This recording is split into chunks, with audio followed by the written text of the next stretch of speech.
record. Okay, welcome to the Swedish Junior Hockey Podcast. Jacob Dahlin, your host. Today we have a new guest, Joacim Thunder. Welcome to the podcast. Thank you for having me. So, delighted to be here. So of course we have to use the Swedish nickname. So Jocke. So in the past we've had Dange, Dagge, Mange. Now we have Jocke on. That's fine. That's fine. Yeah. So so before we get into kind of the introduction, you're sitting in your home gym tell us where you're at. No, I was actually sitting in my work gym. In your work gym. This is my practitioner part. I have my massage bank behind me, and you can see kind of the weights in the background. Yes. So I'm at the office in Helsingborg in southern Sweden. So for you that don't know Helsingborg, part of this podcast is also a geographical lesson for all North Americans about Sweden. And we try to get different people on. Helsingborg is north of Ramlösa. Yeah, it is. It actually is. Yeah. I have to, that was my first, I had to kind of look, because I've been gone from Sweden for 25 years. And I knew where Helsingborg was, but when I popped it up on Google Maps and I saw, Ramlösa, which I didn't know was an actual. For you that don't know, Ramlösa is a popular carbonated water, I guess you would call it, in Sweden that everybody drinks. Yeah. So anyway, but when I think of Helsingborg, I think the most closest city of Sweden to Denmark. That's what I think of. Yeah, definitely. Yeah. The bond and the proximity to Denmark is really it's noticeable when you're here. Definitely. Yeah. Of course, you could tell that I left before the bridge was built between Malmö and Copenhagen. Yeah. I've been here all the time. Yeah. So let's get started, because the reason why I wanted to have you on, your background in strength and conditioning and within the junior hockey and hockey world, it's about the off ice and the main topic that I wanted to talk about today is really how do you build the athlete away from the ice, and how important is that? And just to give you a little perspective and a little background of I grew up as a kid watching the evolution of the new athlete within the outside of hockey, really, and that was more of athletes like Gunde Svan. I think I mentioned that on a previous episode, that I thought was really eye-opening about not just being a good athlete, but what else, how do you become a pro in the training, the recovery, and the fuel component of it. So you've put out some simple but really poignant articles on LinkedIn, and I wanted to talk about your philosophy and your background with that too. So tell us a little bit about your background, because you've been working within hockey and outside of hockey for a number of years.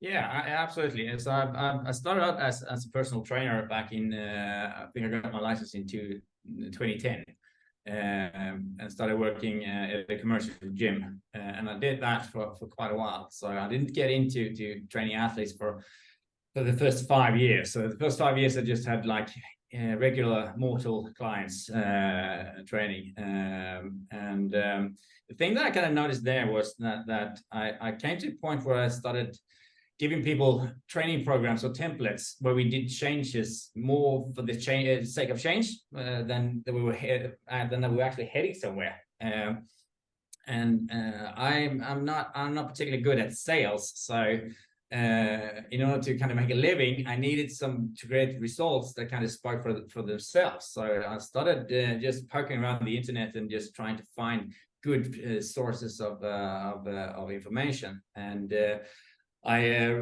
ran into this site called Starting Strength with a quite controversial Texan named Mark Rivito. And the thing with him is that he had a way of explaining barbell training to me that really resonated with me. And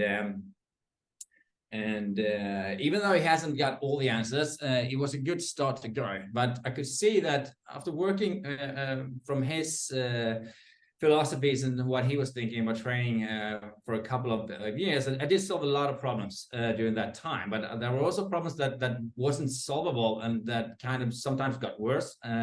So I started kind of reaching out and looking to how could we kind of fix weird movements, pain, and stuff. When I was getting my personal training license back in 2010, the definition I was given then was personal trainers, they train healthy people that function, and physios, they train the sick and bad people. And the problem is that we don't have too many healthy, functional people. Most people have some ailments, or they have pain and disruptive moving patterns and so on.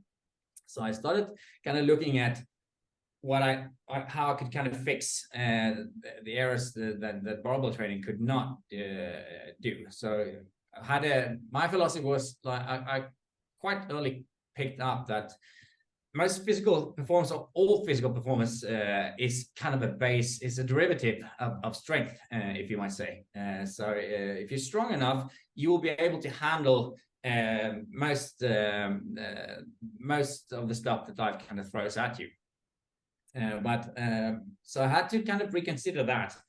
So I started kind of dabbing in foam rolling and active release techniques and stuff like that. I tried a lot of different stretching techniques, and none of that kind of worked. I've had some occasional success with some client, but I can kind of see that it was more a fluke than it was kind of pure science and pragmatic in that way.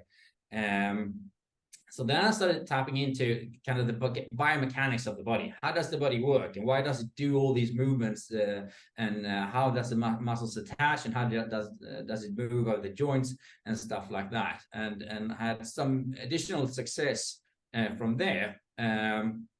But then I stumbled over muscle activation techniques, a concept created by Greg Roscoff in the US. And they made their education platform more available during the pandemic. So I think many of the trainers now have a lot to thank the pandemics for. For those of us who didn't go broke because of lockdowns, we didn't have a lot of lockdowns in Sweden, but for those of us who kind of survived, there's a ton of like really good educational material out there if you have the time and the money to interact with it. So I did that for a year. And MNT is basically when you look at the neuromuscular connection. So how, and that's just a fancy word of saying how well or how efficient does the muscle contract. And what he found out that I had found out years before, just couldn't really grasp what I had found, was that the correlation between limitations in range of motion, how the body moves, is highly correlated to weaknesses. So that means if that tightness in the body probably is not a lengthening problem, but a shortening problem. And that kind of changed a lot of how I think about training and how I approach training today with just that kind of fact. So the story behind it was years ago I had this businessman, really successful, come in to the gym. I wanted to put on some muscle. It was a little scrawny guy, but he was hugely into numbers.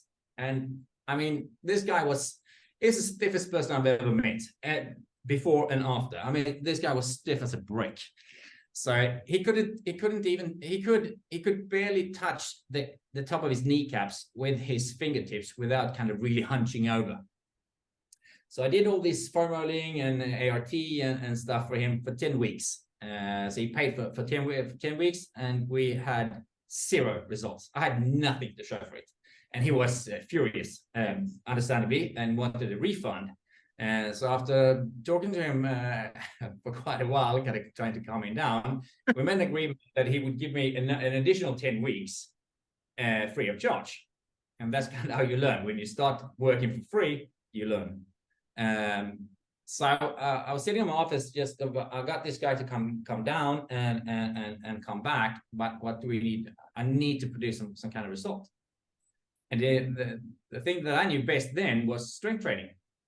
So I had him deadlift from blocks. So the barbell started from the top of his knees, and we did sets of we did 5 sets of 5, and every session we added 5 kilos, and every third session I could lower the block kind of at like 10 centimeters until after 10 weeks, he actually put on 40 kilos on the barbell, and he was deadlifting from the floor. I was like flabbergasted. This just kind of went against everything I thought I knew about training and how the body works. So I knew that the strength part is like a vital component in how the body moves. I just didn't know why it was. I knew it was like that, but didn't know why. And the muscle activation technique, that they kind of explained it to me and how it works. So what you do as a practitioner is that you quickly assess the body left side to right side to see if there are any asymmetries. And as soon as you find a limitation in range of motion, you kind of know that if you find it with the leg in abduction with internal rotation, you know that the muscle that cross that kind of axis, some of those are weak. Maybe all, maybe some, maybe one. And you have these different tests. You test the muscles in its extreme range of motion, because that's where you're going to find your weakness. Close to the body, close to neutral, where the muscle is kind of in mid-range, everybody's strong all the time. Even you see the old people walking with walkers, they kind of shuffle with their feet because their body keeps the body neutral. It's the body's way to kind of protect itself from being vulnerable if there is no stability in the end ranges. So with the MAT, I could finally kind of start to fix people, getting them into the gym, because MAT, like any other manual therapy, doesn't add strength. It's kind of like with your car. If you have muscle limitations, you might be able to drive your car in the first gear. There will be a lot of reps and low speed, and sooner or later you'll blow your engine.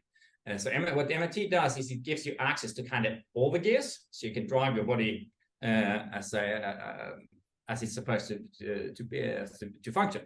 So before, explain MAT from a standpoint for those who never heard of MAT, the practical. How do you actually do MAT? You have a video out there that kind of shows the palpation, or it's not necessarily a stretching or lifting. It's more of it looks like massage to me. Yeah. And it's not, I've had that, and then they're like, oh, this doesn't feel like massage at all. It's like, I kind of not. It's not. No.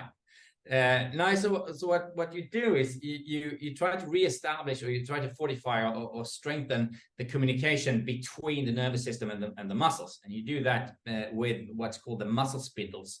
The muscle spindles are small receptors that's located in between the muscle fibers in the muscle, and they react to lengthening. So when I push, or when I palpate the muscle, it lengthens, and that will activate iron, and the communication will kind of get some feedback, and it will start to fire and increase its contractible efficiency. Is there relatedness to acupuncture? That is more. I mean, it's more. That's more from a standpoint of nerves, you know. Yeah, it's more, from nerves. So maybe a bit like dry needling, because that will also elongate the muscle. So it's all about elongating the muscle to make to just kind of fortify the signal that is sent back and forth between the nervous system and the muscle. So at first when I was introduced to it, I was like, maybe not. But you can say some weird things that where you kind of palpate and you get the muscle to activate and fire and contract as it's supposed to be. It opens up limitations. So it opens up the range of motion. So people coming in, and that's kind of like the party trick I'd use when I do lectures about this. So mobility is not a lengthening problem; it's a shortening problem. So you take somebody that's kind of tight somewhere, and you just you palpate and you go from one point, and suddenly they can kind of move in in a much more open direction. So if we go back to kind of that's kind of your specialty, but from the basics though, when we're talking about, you mentioned strength, right? Yeah.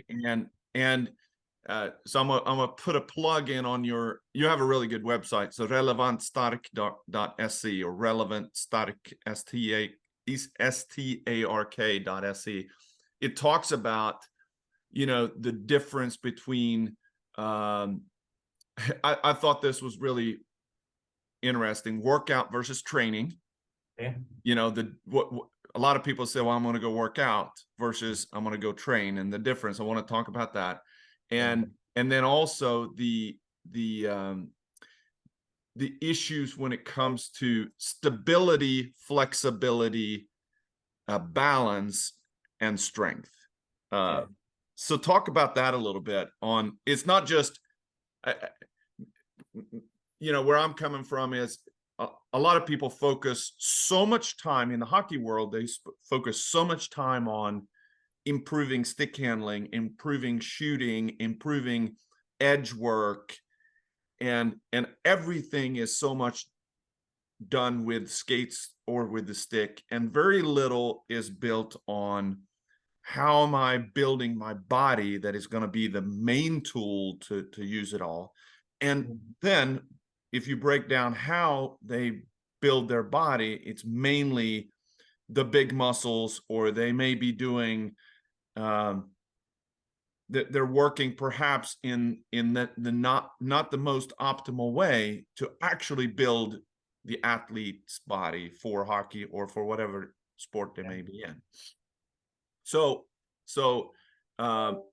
let me ask you and lead you in this direction. What are the problems that you see post, or maybe with the older junior age, 18, 19, 20-year-olds, that you see are like common problems that may have started pre-puberty, post-puberty, that you can actually do something about? Or maybe even correlating that with elite athletes that you see, or like this guy that you were saying, what you saw there was a very unflexible person.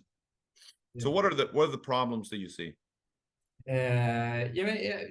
So your question kind of ties together. That's how I kind of use the toolbox that I have with barbell training for strength, biomechanics to just make everything function as it's supposed to, and MOT to kind of either check out that what we're doing is the correct thing, and just kind of like the test, just to see where are the weaknesses, what happens when you do this, and what happens when we train it. So for me, the problem I think is that there is it's a lot either or. It's a lot of either or, and in a group setting. So either you have these barbell freaks that that's the only thing that we're going to do, or everything is just about conditioning, or everything is just about agility or speed, instead of kind of looking at what every individual needs. So my take on hockey is based on the pragmatic experience that I have. So I got this guy coming in to my office about 4 years ago. He and I, he's the longest relationship I had working with one hockey player. And this guy he had a 130 squat, he had a 140 deadlift, he had a 50 kilo press overhead, he had I think he had a 75 kilo bench and a 95 kilo clean. And the way I handled it back then was just classic. We need to get you strong. So the first thing I noticed is that he had no idea what he was doing. He was squatting, he was just pulling the bar with everything he had. And so the first thing we had to do is just treat him proper mechanics. So why do we lift? How do we lift? What happens with your body when you lift? How are you constituted? Do you have a long torso, short legs? So I used the analogy for him as I do with every other player that I have. I'm 183 centimeters. My wife is 170. When I step into a high car, I can't reach the pedals, but I bang my head in the ceiling. So even though she's 1.5 decimeters shorter than I am, her legs are like enormously long. So come to say a deadlift, the mechanics will be totally different. My hip will be much more open in angle wise in a deadlift than hers. Hers will be much more closed. And these guys, when they have a group setting, what do they do when they're unsure? They look at the other guys. And number one, you know that the other guy is doing the proper thing. No, you don't. And does he look like you? Probably not. So I think that a lot of coaches, and from a young age, we need to see ourselves as more as teachers than coaches. We don't need drill sergeants. We need teachers, because they need to be taught proper lifting techniques. And when you do that, you will see if weird things happen. If they start to buckle in their knee, if they start to turn and twist with their back, if they hunch over, whatever. And with the proper tool case there, you can kind of spot and analyze and see what they need. And that's where the kind of the small things come in with the biomechanics. So let me interject with this, because this just was a conversation I had yesterday here in the U.S. The common feedback that scouts and agents have about Swedish players coming to the U.S. We're right in the middle of the NHL combine, so the draft is coming up, and the juniors or the young, they may still be in juniors, they may be playing the SHL, but the common thing is smart, great people, skilled, but they're coming, they have two problems. They're not strong, and they don't know how to compete. Well, your part may not be able to address the compete issue in relation to the Canadian or the US player, but the strength part, Yeah. so what is your opinion of, when you're talking about the teachers versus coaches, what is the level of, I'm not saying this in a critical way, but what's your opinion on the level of competency among strength coaches, or just coaches in general, in Swedish Hockey Federation or Swedish hockey organizations? I'm sure it's lacking, right? But yeah, it is. I'm not particularly impressed, not having seen everybody, but there is a couple of really good ones. Frölunda has one in Perra Hedlund. We had Stefan Thomson in Skellefteå a couple of years ago that did an enormously good work with those people, and I've learned a lot from those two. But I think if the strength issue is, I think that correlates over to the competitiveness. I mean, building strength builds resilience, both mentally and in the body. I mean, racking off a weight on your back that feels like it's going to crush you, and then kind of squatting down, hoping to get up again. I mean, that will build some minerals in you, definitely. Yeah, that will produce some mental toughness, as it is. So what I come across is that a lot of the guys don't know what they are doing. They don't know what they're trying to achieve, and they don't know why they're doing it. All right, so let me, I'm sorry, but I have to, because you mentioned this on your website too, and I was going to talk about goal setting and setting goals. I think, is that kind of what you're talking about too, is they don't know where they are and where they're going? Yeah, absolutely. Why? Yeah, and I think that is the big question when it comes to building hockey players, is why. So why do we train them in the gym? Why not just go on the ice? What does the gym do for them, and what are we trying to achieve when we do it? So first of all, you need to kind of look at hockey as a sport. What kind of sport is it? For me, it's a contact sport. More or less, it's just contact. So instead of kind of looking at what transfer to ice or to the specific sport, my way to look at it is, how do we get them to survive, practice, games, lives, tackles, everything that kind of revolves around ice hockey. How do we get them to survive that? How do we get them to practice when they need to practice? Go to every game, never miss a game. So, I mean, the best ability any athlete can have is availability. So the general strength foundation for players should be the main thing to focus on from quite an early age. Even though it's hard to have, if you have like 20, 13-year-olds, teaching everybody to do proper barbell squats is hard. But there's a lot of other things that's also hard that we manage. So it's all about solutions and trying to solve it with the hand that you kind of dealt. But I think that we need to focus a lot more on the basic foundational strength from an early age. And when you have that, when you are resilient and robust enough, then we can kind of look at your specific role in the team and what your weaknesses are. So if we define strength, I use the Latin words in my on my website just to appear a bit smarter than I really am. But I chose recte fortius for a reason. It's translated to correct strength.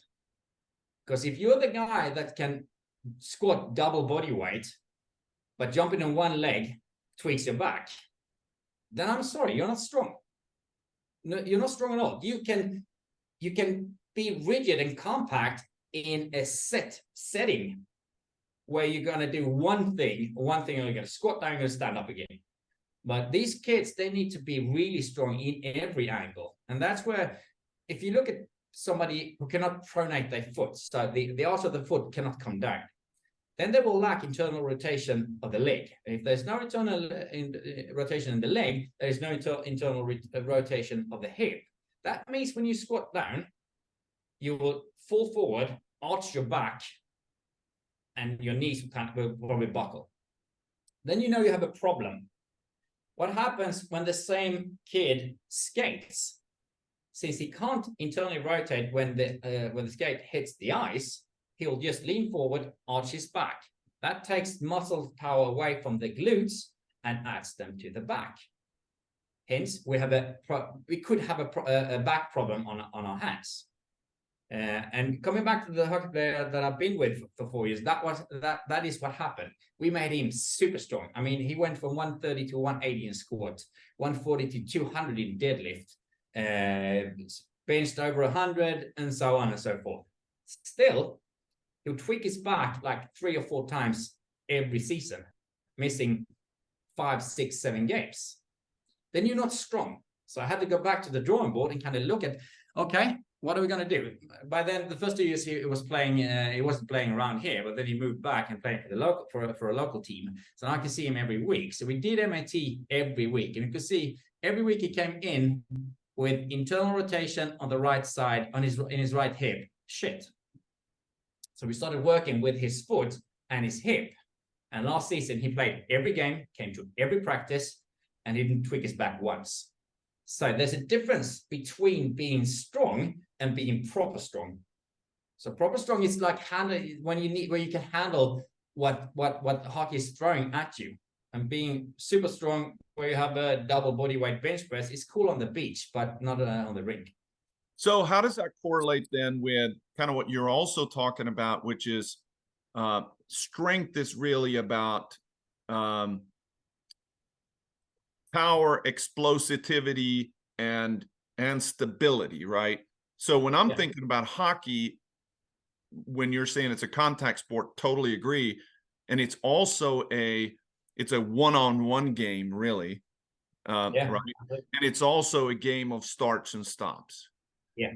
And not, I mean, you see a lot of players that have one speed, and they are fast when they get their, they're more like a long distance skier, that can skate a long time and they can glide and they got a beautiful stride and they can, but the successful hockey player is the person that is extremely explosive in its starts and stops in different angles and not in big flow drills. Absolutely. And when you look at that, you can take now we start to kind of look at like plyometric training. Yep. And if you look at the guys who are really good at plyometric training, they have a definition that is really important, I think, for most hockey coaches. So if you have ground contact between 0.1 second and 0.25, that's called speed strength. It's all about speed and being strong enough to be that fast. But when you exceed 0.25 and go upwards, that's strength speed. So it's more strength than it is speed, actually. And the average ground ice contact with skates is 0.35, 0.40. So you need to kind of load the body accordingly when you do your plyometric work, for one. So, and that kind of indicates also that strength might be more useful in a skating environment than in a running environment, for example. Yeah. So you need to kind of look at those parameters and see what does the kid in front of me need in that. And then you have the biomechanics part. Does his feet work? Does his hip work? Does his shoulder work as they should? Is he able to get everything out? And the last thing that I think that many hockey coaches, from my experience, there are a lot more than I have met. If you want to be a quick skater, if you want to accelerate quickly on skates, that's what you need to practice. So do they practice that? And do it enough?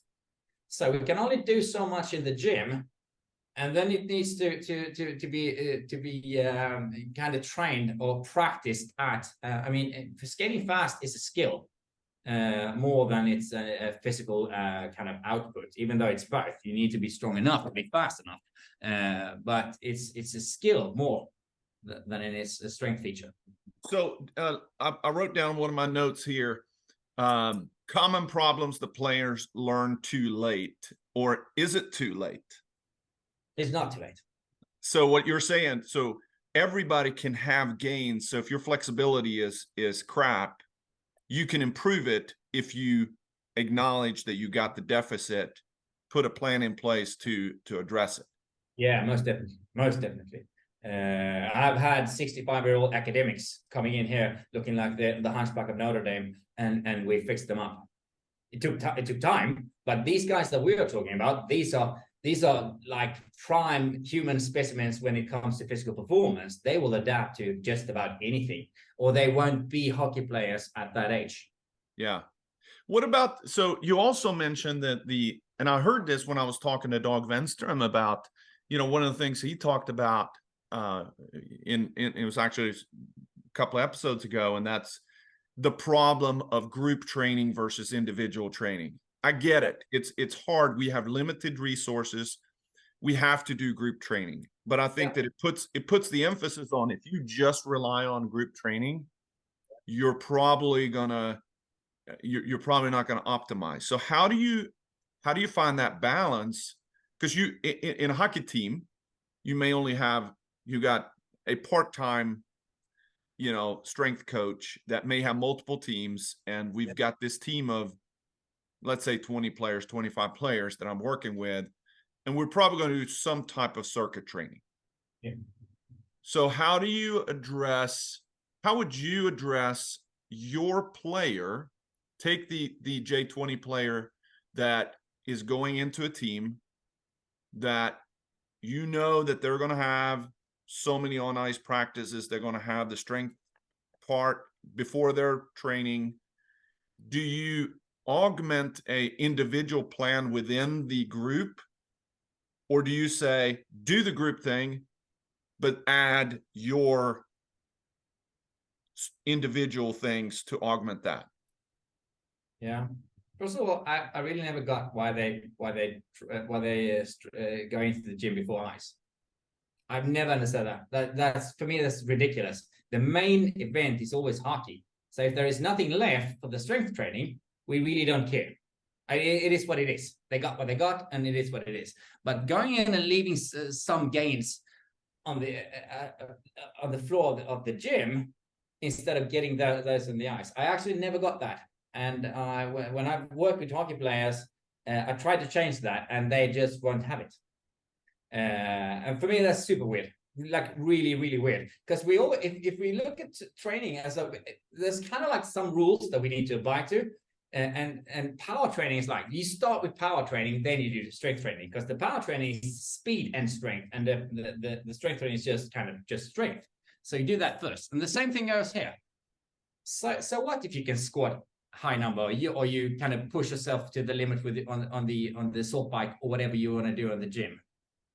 You want to exceed it on the ice. If none of these guys had to go to the gym, I mean, half of them wouldn't go. If they could survive, if they could make it anyways, they would. So there need to be a point to why we go to the gym, and they need to kind of understand why they are going there. And we need to, and the hockey community needs to kind of get their priorities. What is important? Is it the gym or the ice? So let's say that, all right, you can't change the schedule. What you can schedule, what you can do is, while I'm there, instead of focusing on doing heavy squats, maybe I'll do more flexibility and these type of things before my ice session. Is that? Yeah, it could be that. Yeah, it could be that. It kind of depends on what you want to do and when in the season. I mean, if you're off season, then we'll go all in on the gym, and if it's a preseason, I think tapering would be a good idea. So probably less, a lot of heavy lifting, but a lot of, but kind of zero volume. So just a couple of heavy lifts just to get the body walking, and then focus on what you're going to do on the ice. But if you look at the group versus the individual setting, it kind of, I mean, it's like you said, it comes down to time and money. How much money do you have, and how much time do you have? So if we look at what I do, like what I think is my best version of it. So I teach the players how to lift. I teach them how to understand their lifting and their own bodies, so they can half and half kind of coach themselves. Yep. And look at the gym as with the ice. I mean, most of the time they're alone. Yes. Most of the time there is no coach to say you need to do this. The coach steps in when there is a conundrum that needs to be solved. You're not getting this, so you need to go this, and they explain to them. And the same goes with the gym. So if you have these guys that are starting to think about some of the anatomy, some of the muscle functions, and what they're going to do and how they're going to do it, they can actually coach themselves. And when my athletes train on their own, they film themselves.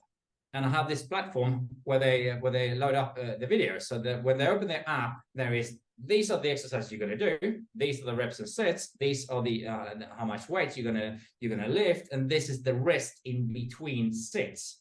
And that's a set time that I'm in charge of, not them. And that's true coach that you're talking about there, Yeah, right? I use True Coach, and every exercise have a short instructional film if they forget what they want to do or they just want to refresh. So if we want to do it like the thorough way, as I do it, I watch every lift and I give them feedback, either written feedback, or I do a movie, film clip about what they're doing wrong and how they should correct it, or just drawing on a picture, on a photo, or whatever. But if I have a lot of hockey players, I could just kind of watch them, take notes on what we're going to do and what we're going to talk about on the next session we're going to meet up. So I think you need to kind of see the individual in it, because we have a responsibility, especially the junior hockey players, for them to be able to continue to play hockey, not for as long as the body will do, but for as long as they want to. Yeah. Let me ask you, if you had pixie dust, you can do whatever you want to. A typical junior team has 14 practices per week. Yeah. So hockey gymnasium, or let's say J18, J20. So this is typically going to be within a hockey gymnasium. 4 practices as a team in the evenings per week, 2 games per week, and they typically have 2 to 3 on ice skills practices per week with a skills coach. And then they probably have 4 times a week in the gym, somehow in combination with either as a team or individual. How would you, is that a good balance? Is that sufficient? Is it insufficient? Is it out of balance when it comes to working on the off-ice portion? Kind of depends what you do in the off-ice portion, but it's a lot of practice. And I sometimes when I talk to people about this, we tend to forget that hockey practice also is training. Yeah. That will fatigue the guys and girls, for that matter, a lot, and we need to take that into consideration. If there's sufficient rest, is there sufficient sleep, are they eating enough, and so on and so forth. And even, I mean, if these guys are 16, 17, some of them might still be growing. So if somebody has a growth spurt during a year for 10 centimeters, that's going to do that's going to have a big impact. So I would look at how they move, and in the gym we would work on if there was stuff that didn't move as they should. And I will take, since they're already training so much, and if the summer training didn't do it, I mean, for me, then it's too late. We have what we have, and we'll work with that. It's really hard trying to make gains, even though many of these boys are kind of dipped in testosterone, going through puberty. They can handle a lot of load and a lot of fatigue and a lot of practice. Still would be careful, because my experience is that many of them are suffering from knee pain, back pain, and shoulder pain. Shoulder pain, not so much, more hip pain. I would address those things in the gym, and we could use a lot of that time schooling them, if they are not schooled prior to that, in the lifting mechanics. So what you're saying is, if they're training, if they're on the ice, whether they're doing 2 skills, 4 team practices, there's a lot of endurance, there's a lot of muscle fatigue within those sessions, and you get really, really tired as a body, right? So maybe not going on the bike for 30 minutes during that off-ice time, but maybe what you need to be doing is mobility, stretching in parts of that, and then use maybe some of that time to work on explosive strength, rather than more another 60 minutes of heavy load.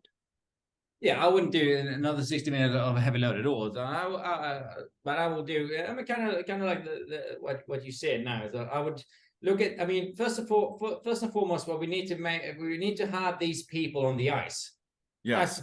I don't really care how strong they are, how fast they are, and how conditioned they are if they are not playing. If they have bad knees or injured backs or hips, so that needs to be the priority. You need to kind of analyze all of these kids. What is the problem? What are they doing? And maybe they're not doing anything wrong. Maybe they're just growing. So maybe you should kind of focus on what they need to focus. I listened to this interview with one of the academic chief of the academy of, I think it was Tottenham or Arsenal, where they measure every kid twice a year to see how much they grow. And if they go through a growth spurt or they're in pain, they kind of just focus on getting them on the pitch for the game, because that's the most important thing, getting that kind of quality of the play.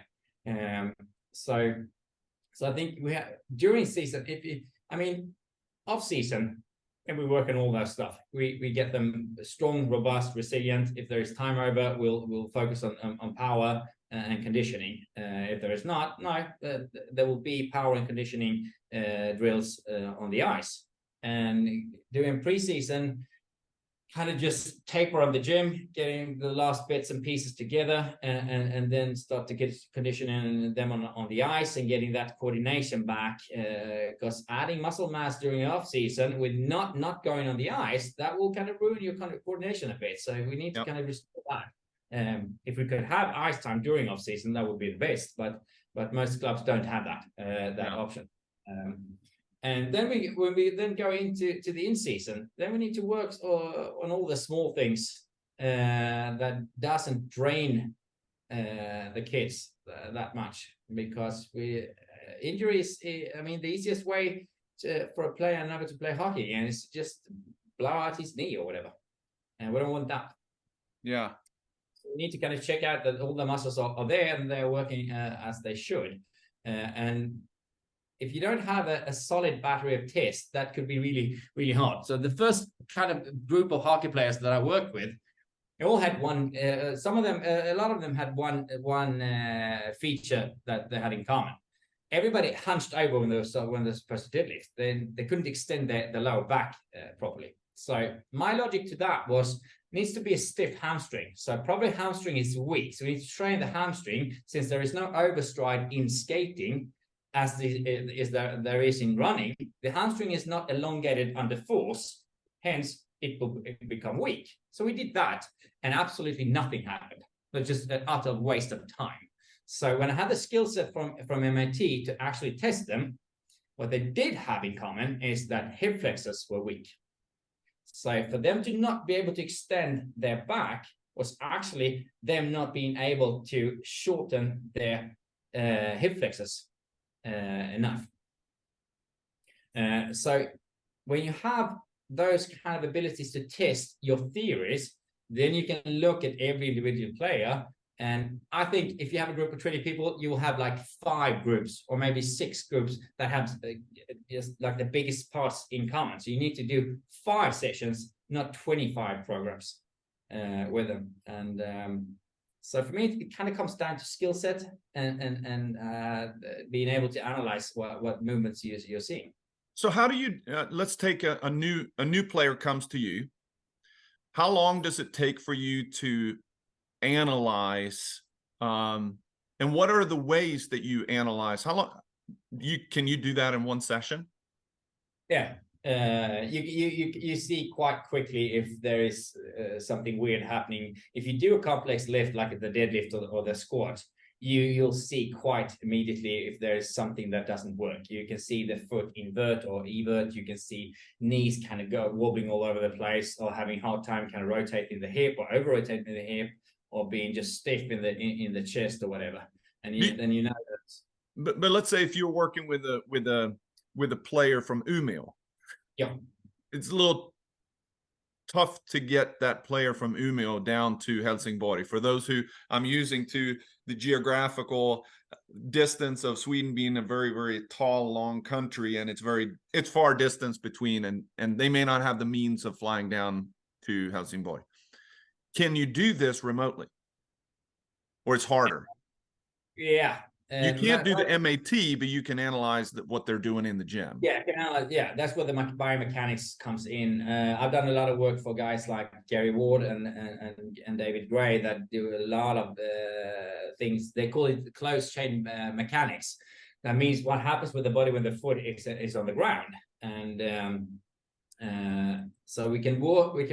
So if you look, I can do sessions like we're doing now on Zoom or on FaceTime or whatever, and just follow them into the gym like that. I mean, it's not like having them here, but yeah. And you can't do the MAT that way at all. But I can see how their feet moves and how their hip move, and we can do exercises that kind of strengthen those parts. So as I said before, manual therapy will not build strength. They will just enable you to go to the gym, or kind of just alleviate some pain or take down some inflammation or whatever. So manual therapy is like that is for that, and testing that what you're doing actually works. Yeah. But the stuff we do in the gym is what makes the difference. So kind of this super interesting to me, and we talked a little bit offline about so we're in the draft NHL combine right now, and I think I saw that in 2013. So for 10 years they've been using specific testing during the combines, and it's always controversial. We see right now everybody's posting Connor Bedard's the stuff that he's doing and how many pull-ups he can do, and it's pretty impressive because he's a phenomenal athlete. Absolutely. And he's the best player in juniors in the world, and he's going to be the #1 draft pick. But what are some of the problems that you see if you're a GM are those tests the right test to be able to bank on whether or not this is going to be a good player? Or would you say, okay, it's a test, but we're going to do something completely different? No, I think it's a test, and it kind of depends. So the point and the problem you have with testing a lot of people over a short period of time is there need to be kind of an overall test where you can kind of draw some kind of conclusion, and it needs to be pretty simple. It needs to be quick and simple. So absolutely. So depending on kind of what you draw for, what kind of conclusions you draw from that, or what you do with that, it could be good, and it could also be really bad. I've seen players that are shit in the gym that are really good on the ice, and vice versa. So you can't really tell anything from those tests more than they have a certain standard in their athleticism. And we have, I mean, those people are freaks. We need to remember that those are genetic freaks. I mean, the things they can do, us mere mortals cannot, and they will adapt to just about anything. So you can. That's why you see all this. LeBron James has a shitty program. Everybody, some Wayne Gretzky benched no more than 65 kilos or whatever. Yeah, but you're not Wayne Gretzky, so go to the gym. So I think Elias Pettersson, when he was on the combine, he couldn't do one pull-up. No, and and he's got one of the hardest shots out there. Yeah, so he's done quite all right for himself.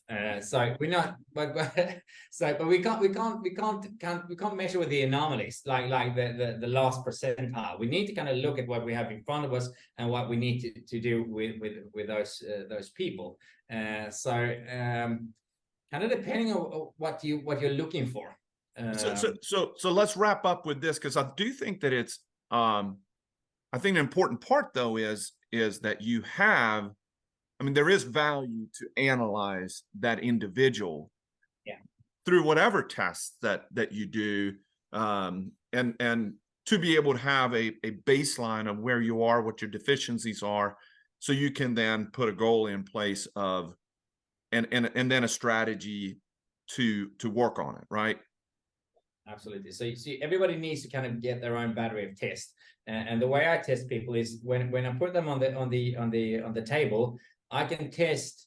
I can test about 65 muscles in about 2 minutes, so I can kind of see where there's limitations, and from that limitation, we can kind of just search on from there and see where we end up with that specific player. We can't have them on the table. We can do some kind of complex movement like squats or deadlifts, and see if anything kind of looks weird, just to make quick tests of if we are online with a big distance. Interesting stuff. So I've already mentioned your website, relevantstark.se. What's the best way? I mean, you're on LinkedIn. What's the best way for people to see your stuff? If people are interested in coming for an assessment or start training, how do they best get in touch with you, other than through this media? But so you can find me on, I have 2 Instagram accounts, relevantstark, and then I have my name, Joacim Thunder, on Instagram, and then LinkedIn is my name, of course, Joacim Thunder, and I have a Facebook page that is also my name, Joacim Thunder. I started writing on those, and then that kind of spiraled away, and now I can't leave them because they've got all the information. So that you can find me there if you want to get in touch.